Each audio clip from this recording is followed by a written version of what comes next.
mais um Vitrine pela nossa TV Vila Imperial, entrando na sua residência, na sua casa, com a sua permissão.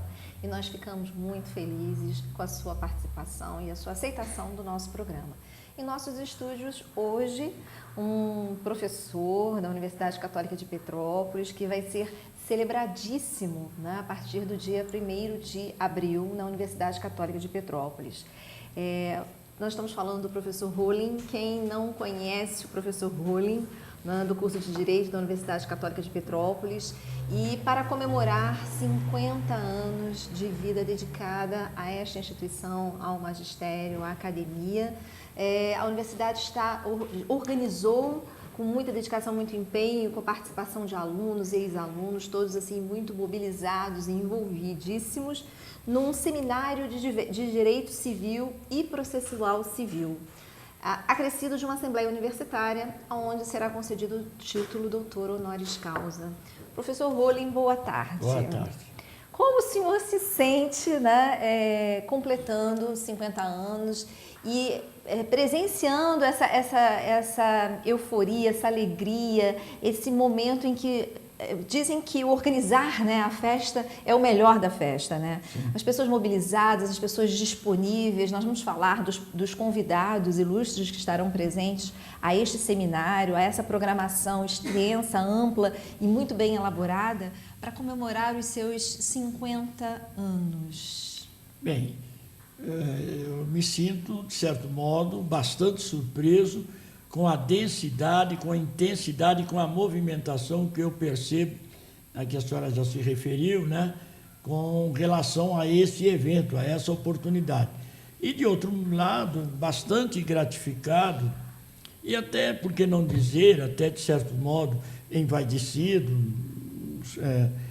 com essa manifestação que eu percebo da parte não só dos alunos, dos ex-alunos, da parte dos colegas professores, enfim, de toda a comunidade universitária. Isso realmente tem me deixado bastante feliz e o que, de certo modo, não me deveria surpreender, conhecendo como eu conheço há tanto tempo a instituição e sabendo do perfil dessa instituição, da ética, da moral que preside toda essa academia que, no fundo, não deixa de ser e continua sendo uma grande família, a família UCPana. E o senhor faz 50 anos também no momento em que a instituição faz 60 anos e o curso de Direito faz, né, estamos comemorando, celebrando 60 anos, né? Vamos resgatar um pouquinho, porque o senhor não... Quer dizer, o senhor é petropolitano, né? Sua história, a sua vida, né, está muito profundamente envolvida com a cidade, com a Universidade Católica, né? Nós estamos estimando aí quantos alunos já passaram pelo senhor, por suas mãos, não é isso? Mas o senhor, a sua história não se inicia em Petrópolis. Fala um pouquinho, como é que o senhor chegou em Petrópolis? Bem, em resumo, tratava-se de um dos dirigentes da editora Vozes, que era muito amigo da minha família, especialmente do meu pai, e sempre que ele tinha férias, era um frade, Frei Matias Heidemann, o irmão dele chegou a ser professor, uma outra coincidência, André Heidemann, que foi professor da casa durante muito tempo, foi meu colega de primário, uma escola primária no interior do estado de Santa Catarina, e nós chegamos em Petrópolis a ser professores da mesma instituição, na mesma disciplina. É uma outra coincidência. Mas o Frei Matias Heidemann, ele é amigo de meus pais, de uma certa ocasião, ele estava lá na fazenda da minha família, e aí eu estava terminando o ginasial, o colegial, e ele perguntou se eu não tinha interesse, porque eu manifestei a ele a vontade de fazer universidade, e se eu não tinha interesse de vir a Petrópolis. E isso aí, como se diz na gíria, caiu a sopa no mel, porque eu sempre ouvia falar muito dos canarinhos de Petrópolis, acompanhava a trajetória dos canarinhos e também da editora Vozes, cujos livros eu lia com avidez. E aí, como ele era um dos dirigentes, quer dizer, veio tudo a calhar, né? Veio tudo no momento... O senhor, nascido e criado em Santa Catarina. No interior de Santa Catarina. No interior de Santa Catarina. Na recebe esse convite. Recebe esse convite desse Frei Matias. e ele disse que iria voltar a Petrópolis e que passaria um telegrama para mim, que era o meio de comunicação daquela época, não havia telefone, era difícil. Então, dias depois, ele passou o telegrama e confirmando para eu ir. Eu imediatamente arrumei minha mala, peguei o avião em seguida no aeroporto lá de Tubarão, que ficava no meio de um milharal, né, até coisa engraçada, um DC-3, 27 passageiros, lembro bem disso, e desemboquei aqui no Rio de Janeiro, daí peguei o ônibus para Petrópolis, procurei onde era a Editora Voz, o convento dos franciscanos, cheguei exatamente na hora do jantar. Opa, que aí boa! A comunidade me convidou para jantar. O primeiro jantar meu foi no convento dos franciscanos em Petrópolis. De modo que, por tudo isso, eu tenho assim um reconhecimento muito grande a essa fraternidade dos padres franciscanos. Assim foi, vamos dizer, eu vim para cá. E aí, estando aqui, ele me levou para uma residência, era um casal de idosos, Guilherme e Júlio, um casal que morava na Piabanha, que não tinha filhos, e tinha lá um quarto disponível. Ele disse, olha, eu me dou com a família, eles vão te abrigar lá por uns dias, enquanto você não arranja um lugar para ficar, você vai trabalhar. Bom, aí fui para lá, e logo me entrosei com o casal. Eu que fui lá para ficar 3, 4 dias, sabe quantos anos fiquei? 22 anos fiquei morando na casa. 22 anos. Passei, foi adotado. Fui adotado. Foi adotado. Eu até tive a oportunidade, numa outra entrevista, de dizer que eles são os meus pais petropolitanos. Foram. E eram pessoas já de bastante idade, 70 e tantos anos na época, né? E eles conheciam muito da história de Petrópolis, então foi uma convivência não só ética, moral, uma família muito decente, né? E ética, mas também de história de Petrópolis, que eles viveram, uma convivência com figuras ilustres, Santos Dumont, Barão do Rio Branco, essas pessoas. E eu tive a oportunidade, o Hotel Quitandinha, do qual ele foi instalador de toda a rede telefônica, foi chefe. Então, essas coisas todas trouxeram para mim um aporte muito grande, muito enriquecedor. E esse casal se entrosou de tal maneira com a minha família de Santa Catarina, que algumas vezes meus pais vieram para cá, foram abrigados, acolhidos na casa onde eu morava, e como o casal também foi para lá, e eles foram abrigados, acolhidos também. Então, ficou uma grande família. Só tinha que vir para Petrópolis mesmo. Eu tinha né? que vir, estava Maktub, estava escrito. Estava escrito. Nos desígnios de Deus. E aí, como foi assim, de imediato apaixonado pelo direito, já era vocacionado? Porque, e a academia, como é que foi essa mediação entre a escolha da formação, de fazer direito, e o senhor também lecionou, né? Antes de entrar para a universidade, eu ministrei aulas numa escola que era mantida pela Editora Vozes, e eu, portanto, recebia pela Editora Vozes, era a Escola Gratuita Santa Maria Gorete, na Capela. Tem boas recordações daquele bairro, daquelas famílias tradicionais alemãs de lá, muitos deles foram meus alunos pequenos. E como eu morava na Piabanha, depois eu consegui acertar, um outro colega me substituiu lá, e eu vim para os Canarinhos de Petrópolis, que era ao lado da editora, e aí era próximo de onde eu morava, não havia problema de transporte nem nada. Eu então ministrei aula aí cerca de uns 5 anos, né? Então, além da docência na universidade, eu tenho pelo menos mais 5 anos em escola primária. Não sei se isso também contribuiu para ser, afinal, convidado para a Faculdade de Direito. Não foi só isso, foram outras razões também, curso de doutorado no Rio, etc, etc. Bom, então isso tudo me ajudou muito, foi um momento assim feliz. E aí em seguida apareceu um concurso para funcionário dos Correios e Telégrafos, um funcionário público federal. Eu me submeti ao concurso em Niterói, fui aprovado, tive uma boa classificação e pude escolher Petrópolis e vim trabalhar em Petrópolis. E com isso eu ia terminando o meu curso de Direito. Quando eu terminei o curso de Direito, lá no prédio lá da Barão do Amazonas, quando eu terminei, aí fiz o doutorado no Rio, foram 2 anos no Rio, E aí sai um professor, que era professor de introdução, um padre espanhol, teve que se ausentar, foi para a República de São Domingos, porque houve um problema lá havia aqui ele já saiu de lá, fugido da Revolução lá da Espanha, e como aqui havia aquela ameaça do movimento, né, de Jango, e com o cunhado dele, o Brizola, aquela movimentação não é da época da sua época, mas é da minha, e eu vivi muito aquilo, havia uma expectativa, uma angústia. Uma tensão muito grande. Uma tensão, greves e greves. E ele, com medo disso, ele deixou e então indicou meu nome para substituir. E nós estamos no ano de... 1964. 64. 64. 64. Né? Isso eu já tinha terminado o curso de doutorado no Rio. Doutorado no Rio. Uhum. Isso, em Direito Privado. Bom, aí, então ele me indicou e a oportunidade que se me apresentou foi exatamente no dia 1º de abril, dia da mentira, mas foi o dia que efetivamente...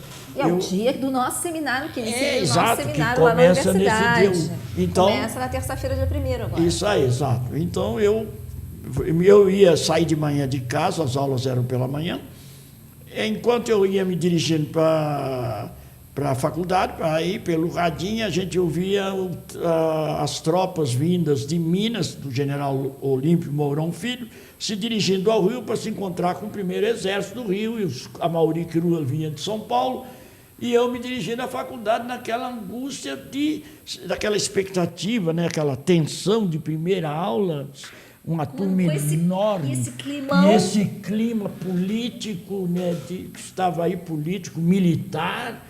Contar até 10, qualquer expressão, qualquer fala, né? E qualquer fala podia colocar em risco, a gente não sabia, se sabia qual seria o desfecho daquilo, porque o Amaury Cruel vinha de São Paulo, mas havia no ar aquela indagação. O Amaury Cruel era compadre do João Goulart, padrinho do Vicente, do filho de João Goulart. E a angústia que existia, e eu vivi isso tudo, a angústia era essa: ele virar para combater as tropas do Rio e de Minas ou virar para aderir. No meio do caminho, quando ele chegou nas Agulhas Negras, na escola militar, ele declarou ostensivamente que vinha para combater o governo. Isso é, como é que foi o seu primeiro... Teve aula no seu primeiro dia? Teve aula. Apesar de todo esse clima, de toda essa situação, uma agitação, não foi muito fácil. Num primeiro momento, a gente até teve que condescender um pouco, porque os alunos estavam todos os alunos, muito professores, todo mundo inquieto, tenso. Quer dizer, foi um dia histórico, no seu primeiro dia de aula, e uma movimentação... Uma movimentação imensa. Política. E aí, durante esses anos todos, né, nós já estávamos antes de entrar no ar, né, depois vai entrar a nossa próxima entrevistada, a Giovana, que já esteve aqui conosco, também foi aluna do professor Rolim, e ela fez uma declaração linda de amor para o professor Rolim, dizendo que, posso falar, né, Giovana? O melhor professor que eu tive, e ela depois vai ter a oportunidade de dar o depoimento e dizer o porquê. Né? Todos são encantados e adoram o senhor. O que o senhor acha, professor Rolim? Que envolvimento é esse? O que acontece em sala de aula? Tantos assim, ilustres que já, né, passaram pelo senhor e tem assim, um carinho, tanto que na programação muitos aceitaram assim, prontamente, são pessoas que têm agendas complexas, né, com muitos compromissos, inclusive nacionais e internacionais. Depois eu vou falar da programação, a gente está fazendo um pouquinho de suspense. Essa gentileza, esse carinho que os alunos têm pelo senhor, o que o senhor acha? Bem, é difícil, vamos dizer, eu falar de mim. Mas o senhor tem sentimento, não tem? Mas em termos, sim, conhecimento eu tenho. Não, o sentimento sentimento, que mexe, assim, sim. O que faz com que eles tenham esse carinho especial. Eu acho que cada professor sabe, né? Por que eu sou bem acolhido, por que alguns gostam mais de mim, nesses seus 50 anos. Eu penso que a referência a Giovana aí é pertinente nos limites de que eu procuro sempre ouvir o aluno, dar atenção a ele, dar importância ao que ele diz, dar relevância, dar oportunidade para que ele possa se manifestar nas aulas, e não me apresento como Magister Dixit. Acho que é importante o aluno, o professor se colocar no nível do aluno para poder partilhar com ele as dificuldades deles, os problemas que ele tem. Eventualmente é uma mãe de família que deixa a criança em casa, espera o marido para vir correndo. Esse tratamento diferenciado sempre foi o meu perfil, levar em conta a situação de cada aluno. Isso não quer dizer que a gente vai passar a mão sobre a falta de conhecimento, que não é o caso, mas é saber dosar. Isso, na disciplina Introdução ao Direito, se denomina equidade, é a justiça do caso concreto. A lei pode ser justa, mas a lei ela vê os fatos de uma maneira geral, e por isso se diz que ela mede os fatos com metro rígido. E a equidade não, é com metro flexível. A equidade procura medir os fatos, se ajustando aos fatos, se acoplando aos fatos, dando aos fatos na medida daquilo que é particular, daquilo que é específico. Eu sempre balizei o meu procedimento por esse princípio, por essa diretriz de prestigiar o aluno, de dar atenção aos problemas dele, às dificuldades dele e, sobretudo, fazer com que ele se sinta à vontade, no sentido de que ele não fica com receio de fazer alguma pergunta. Eu até, algumas vezes, a Gilvânia pode dar esse depoimento depois, se for o caso, né, a minha ex-aluna querida, ex-aluna Gilvânia, né, uma pessoa maravilhosa, com a qual a gente teve uma atuação na universidade muito grande. Depois ela pode pontuar isso também. Não é? Isso é muito importante. Trabalhamos juntos, sofremos juntos, batalhamos juntos em momentos de crise da universidade, superamos isso tudo. De certo modo, eu que ainda estou lá, já me disseram que eu sou um dos poucos sobreviventes de todos esses problemas que ocorreram e que estão sendo superados, graças a Deus. Faz parte da vida das instituições e da vida de cada pessoa. Quem não tem momentos de crise, de dificuldades, as instituições também têm. E nós estamos ganhando essa batalha com a nossa administração aí na universidade hoje, que está rica de propósitos, rica de efetivações, e vamos, com a ajuda de todo mundo, vamos superar isso. Eu acredito nisso. Então, com relação à pergunta especificamente, realmente eu me sinto bastante prestigiado, honrado, e confesso que às vezes as lágrimas correm por essa manifestação, que eu até brinco com eles, vocês não estão exagerando na dose, não? Desculpe a expressão, vocês estão querendo matar o professor. Vamos falar por que eles estão exagerando na dose. Vou passar a programação. Está disponível no site da Universidade Católica de Petrópolis. Esse seminário, ele se inicia na terça-feira, no dia 1º, e se estende até a sexta-feira com a programação. Na Universidade Católica de Petrópolis, no campus do Benjamin Constant, está no site da universidade, aberto a toda a comunidade. Nós estamos vendo assim, muita manifestação de ex-alunos do Rio, o pessoal vem para participar. Por quê? Vai haver uma assembleia universitária, a primeira uma missa, né, celebrada por nosso bispo diocesano, reverendíssimo Dom Gregório, e depois já haverá uma homenagem da comissão, são muitas homenagens, né? Da Comissão de Educação da Alerj, com a presença do deputado Eduardo Conte, né? E teremos a Assembleia Universitária, onde é concedido o título doutor honoris causa. Nós teremos o ministro Aloysio Correia da Veiga, do TST, e com a presidência de Dom Gregório nessa Assembleia Universitária. Na quarta-feira, também no Salão Nobre, a partir das 18h40, 18h50, haverá uma homenagem à Associação de Ex-Alunos da Universidade Católica de Petrópolis, uma homenagem da Academia Petropolitana de Educação, a homenagem do Diretório Acadêmico Rui Barbosa e uma mesa redonda a partir das 19h30 com o Dr. Alexandre Freitas Câmara, que é desembargador do TJ do Rio de Janeiro, Dr. Marcos Faver, que é presidente do Colégio Permanente de ex-presidente do Tribunal de Justiça do Brasil, né? E com o professor Dr. Kleber fazendo a presidência da mesa da quarta-feira do dia 2. Na quinta-feira, haverá uma homenagem da OAB. Na sexta-feira, a partir das 18h50, a Academia Petropolitana de Letras Jurídicas, o Dr. Silvio Capanema, desembargador aposentado do tribunal, vai estar também presente, né, o Tribunal de Justiça do Estado do Rio. Deputado federal Hugo Leal também vai fazer uma homenagem. A Alerj vai fazer uma homenagem, oferecendo um título de benemerência, né, com a presença do ex-aluno e deputado Bernardo Rossi. Sim. A homenagem da Câmara Municipal, Paulo Igor, presidente da Câmara, estará presente. E às 19h15, uma palestra de encerramento dessa semana de homenagens, né, de sensibilizações, com o ministro Luiz Fux, que é assim, um dos pontos altos, né, estão todos muito ansiosos, do STF, que é o presidente, com a presidência na mesa, compondo o doutor Miguel Pachá, que é o ex-presidente do Tribunal de Justiça do Estado do Rio de Janeiro. E no domingo, uma celebração às 11h30, uma missa em ação de graças, né, fechando, não poderia ser melhor do que uma missa na Catedral, para celebrar esse título doutor honoris causa, esses 50 anos, né, de vida acadêmica do professor Rolim. Agora, professor, nós estávamos falando das dificuldades, não conseguir sobreviver e passar. Vamos falar sobre a educação. O senhor passou esses 50 anos, muitos...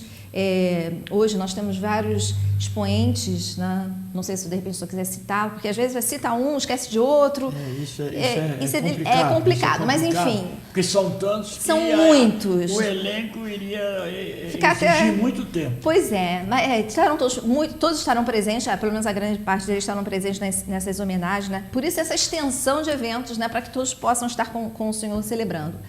Mas a educação, o ensino superior, nos 50 anos, o que o senhor percebe? Melhorou? As dificuldades são diferentes das que havia no passado? O senhor tem, assim, dá para fazer assim, um rápido balanço, né, desses 50 anos dentro de sala de aula, formando o profissional da área do direito, o advogado, ou até o acadêmico, o pesquisador, porque pela universidade, quando vai fazer um curso de direito, você tem aqueles que vão por diletantismo, com uma segunda graduação, aqueles que querem exercer efetivamente a profissão como advogados, aqueles que vão seguir a carreira, né, em tribunais de justiça, enfim. O que nesses 50 anos o senhor percebe nessa transformação no processo de formação do profissional da área do direito? Bem, o que eu percebo já foi pronunciado agora. É uma transformação, é uma mudança. As realidades sociais mudaram, a cultura, a mentalidade, as informações que o aluno tem. Vou encostar o senhor na parede. Para melhor... A Giovana está rindo. Por que isso é? Para melhor ou para pior? Porque nesse processo de transformação, nós docentes também precisamos. Como é que o senhor, professor Rolim, nesses 50 anos, como é que foi Nós, professores, precisamos nos atualizar, precisamos estar sempre desenvolvendo, estamos sempre mudando para ir acompanhando. Isso é nossa missão também, porque a gente não pode ficar estagnado. Então, com esse propósito, e até levando isso efetivamente, que eu sempre procurei fazer, diversos cursos eu fiz no exterior e tudo, no sentido de ir me adaptando às mudanças, às transformações. O estudo, eu estudo diariamente para qualquer aula. Muitas vezes o aluno diz assim, não, mas o senhor não precisa mais preparar aula nenhuma, depois de tanto tempo vai preparar aula. Não ministro uma aula sequer sem antes prepará-la. Eu preparo a aula não só para saber o que está acontecendo de novo, para não ficar desatualizado, e também por uma razão que é muito importante no professor. O professor, para cada aula, ele tem que ir motivado. E para estar motivado, ele tem que levar alguma nova visão, uma nova perspectiva de problemas antigos. Se o professor não tiver esse entusiasmo, se não tiver essa vontade de querer levar alguma coisa nova, criar alguma coisa nova, o aluno logo percebe. O professor não pode ser um simples transmissor de informações. Eu digo que a cabeça do aluno não é um recipiente que o professor vai enchendo de informações. Eu considero o aluno como uma lareira, que o professor tem a missão de diariamente acender, para aquecer intelectualmente, para que aquilo traga o calor, irradie o calor. E bem pensado, aproveitando a oportunidade dessas manifestações todas, quem é que acaba sendo o maior beneficiário de toda essa atuação, dessa postura? É o próprio professor que se senta ali na frente, em termos comparativos, né? E recebe a reverberação desse calor, como está acontecendo agora.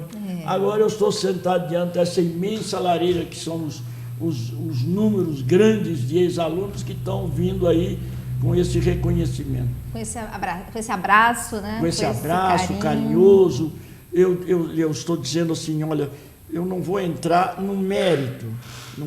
Isso aí, eu até digo às vezes, olha, eu estou achando um pouco exagerado tudo isso, mas eu não posso entrar nesse mérito. Isso aí é a comunidade que está querendo espontâneo, assim. Né, é espontâneo, eu estou sentindo que é espontâneo, então eu também, de uma maneira muito espontânea e muito reconhecido, estou recebendo essa manifestação toda, mas quero continuar sempre aquele amigo de sempre, não vou mudar em nada, serei sempre a mesma pessoa, quero ser sempre o amigo do aluno, que pode me procurar em qualquer lugar, em qualquer hora. Professor Rolim, a partir do dia 1º estaremos celebrando a programação, ex-alunos, amigos queridos. O professor Rolim vai estar celebrando com todos nós, né, esses 50 anos e o título doutor honoris causa na Universidade Católica. Os eventos todos são abertos à comunidade, a programação está no site www.ucp.br. Professor Rolim, parabéns. Aliás, já estamos ouvindo muitos parabéns, né? E estaremos cobrindo e acompanhando lá o evento, presente com as pessoas que vão integrar, fazendo a cobertura dessa programação excepcional e feita realmente com muita espontaneidade e com muito amor para alguém muito merecido. Parabéns. As palavras são suas, mas só essa manifestação e essa oportunidade de aqui são mais um ponto desse conjunto de manifestações de carinho, de generosidade. Eu até quero atribuir muito mais à generosidade do que propriamente ao merecimento, todo esse conjunto de manifestações. A meu ver, isso indica e revela o perfil ético-moral da nossa instituição, porque é numa instituição como essa, que comunga desses princípios, é que a gente pode até esperar esse reconhecimento, essa gratidão que é por parte do aluno. A ingratidão é algo que dói nas pessoas. O próprio Cristo se queixou dela. Não foram 10 os que eu curei, só um voltou para a universidade para agradecer? Bom, aqui, de certo modo, aqui está havendo um reconhecimento que mostra o caráter da nossa universidade. Professor, fica com Deus. Nos vemos lá no evento. Ok, com certeza. Nós vamos para um pequeno intervalo, já voltamos.